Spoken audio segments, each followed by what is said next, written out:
How you guys doing today? I'm the Suited Whiskey Snob here for another whiskey review. Today I'm actually doing something that I'm very excited about. It's something that's a little bit of a step up in my game.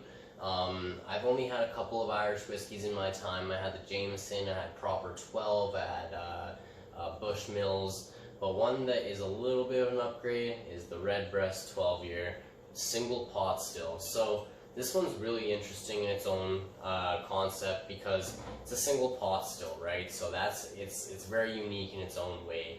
Most whiskeys are column still. This is one of the only manufacturers that does, distilleries that does a single pot still. So it's very interesting. It gives a very unique flavor right off the bat with the single pot still. But it also actually has unmalted barley, which I've actually talked about in one of my previous reviews. Doing the Proper 12 Irish whiskey. So let's take a look at the bottle. It's a very interesting bottle. It's very short and stubby, but it's a very, very nice bottle. I like the kind of elegant red burgundy on the top here. It's got the very nice imprint, 12, very, very pronounced 12-year on this guy. And also highlighted single pot still on the front there as well. But yeah, so Redbreast is very interesting in its own way. Besides all the stuff that I've already talked about, Redbreast is really cool. It's very traditional because the Redbreast is the only bird that actually stays in Ireland during the winters of Ireland. So yeah, like most birds, they migrate away from Ireland during the winters because it's cold there.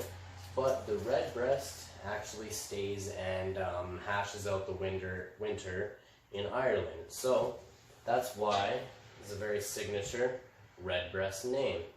Wow, the smell from that. I haven't even poured this out. I just opened it and such a distinctive Irish whiskey smell.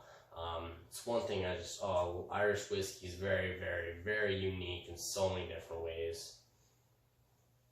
Oh yes, this smells very, very good. I'm already happy with it.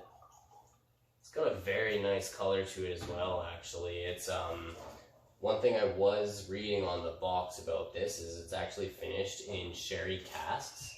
So it is going to give it that sherry finish in the nose and the palate as well. So that's something that I'm fond of. I really do like the sherry finish. Here in my Bowmore 15, that's actually finished in sherry casks as well. So no, I am fond of the sherry finish for sure. But let's go ahead and dive into the nose and see what I find here. It's very interesting, very subtle. Compared to something like the Jameson and a Proper 12 or something, this is very light on the nose. There's no real kick or anything. You get a lot of metallic notes on the Jameson, in my opinion. You get a lot of that metallic in the Jameson. And you also find it in the Proper 12 as well. But this, it's not present on the nose at all, the metallic notes, and it's not there. The unmalted barley is very present.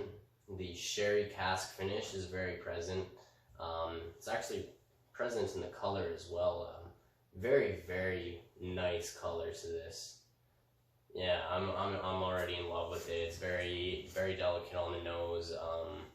Very complex as well. It's interesting for sure. A little bit of fruity notes on there. Not a whole lot else, honestly, though. It's something else there that I can't quite pick up on. But let's dive into the palate and see what we kind of uncover here.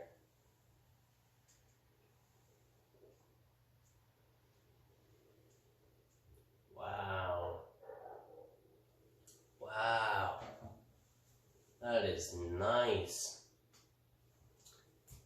That is smooth. It's a very interesting, that first sip that I took there, very interesting. It had a very initial kick to it that almost felt like a punch in the face, but it very quickly lingered into a subtle, delicate, it is very, very nice. You can definitely get the sherry cask finish very heavy on this drink. It's extremely heavy here. The toasted wood notes it's very present as well. The fruitiness kind of dissipated on the palate. It was much more present on the nose than it was on the palate there. But we're gonna go in for another sip and see if maybe we can uncover some of the fruity notes and see if anything else kind of comes up here. So let's dive in here.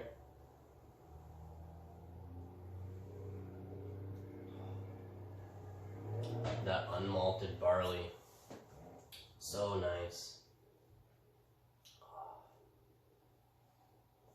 It's not a lot going on. I did get some fruity notes. I almost want to say coconut. Yeah, very interesting. Not coconut. No, I'm getting fruity notes mixed in with kind of like a toffee toasted wood note. Very interesting, extremely unique to so far what I've tried. I mean, Irish whiskey in general is very unique in its own way, like I've said many times, but this is just a different animal. If you've tried something like the Jameson or Bushmills or something along those lines, and you weren't very fond of that particular drink and it kind of turned you off of Irish whiskey, my suggestion is don't let something like Jameson turn you off of an Irish whiskey. This is a very, very different animal. You have those amazing traditional notes that you have in the Jameson or a proper 12. I mean, an Irish whiskey is an Irish whiskey at the end of the day.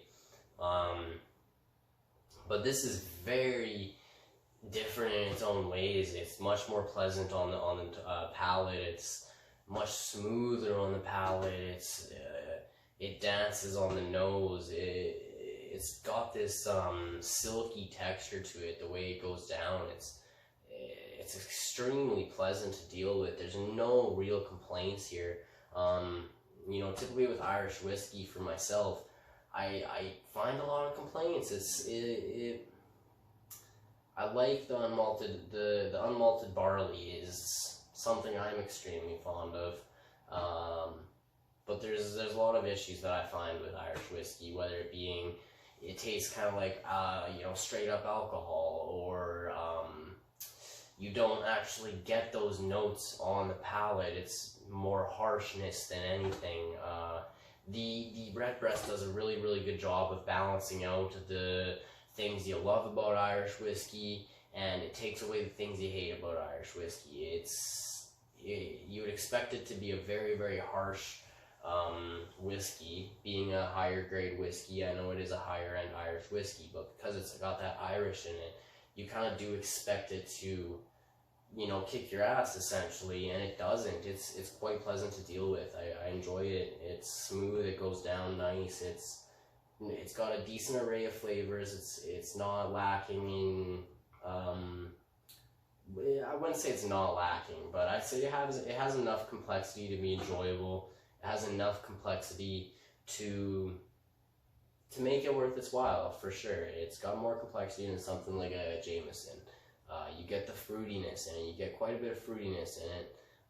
You get silkiness to it. Toasted wood, sherry cask finish. It's a damn fine whiskey, is what it is. Irish whiskey is. It's something you gotta like, you know. If you like whiskey, you're probably gonna like Irish whiskey, or the occasional Irish whiskey at least. My suggestion, if you're looking at something like a Jameson and you weren't fond of it, but you're like, yeah, maybe, I highly suggest jumping up to something like a Redbreast 12-year aged. I do enjoy my Irish whiskeys. I mean, I have two. I have my proper 12 and my Jameson. So I do enjoy my Irish whiskeys, but I've always found an issue with them. This Irish whiskey is worth the money. It is a different beast. It is a different level than the you know, bottom tier Irish whiskeys of $40 bottles here in Canada, here in Alberta.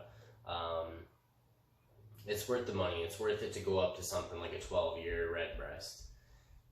And that's all I have for you guys today. So, Solancha, thank you for watching, and If you have any comments or anything like that, please leave them in the comments below. And if you like the video, leave a thumbs up and hit that subscribe button. And yeah, I guess I'll see you guys next time with a new whiskey review.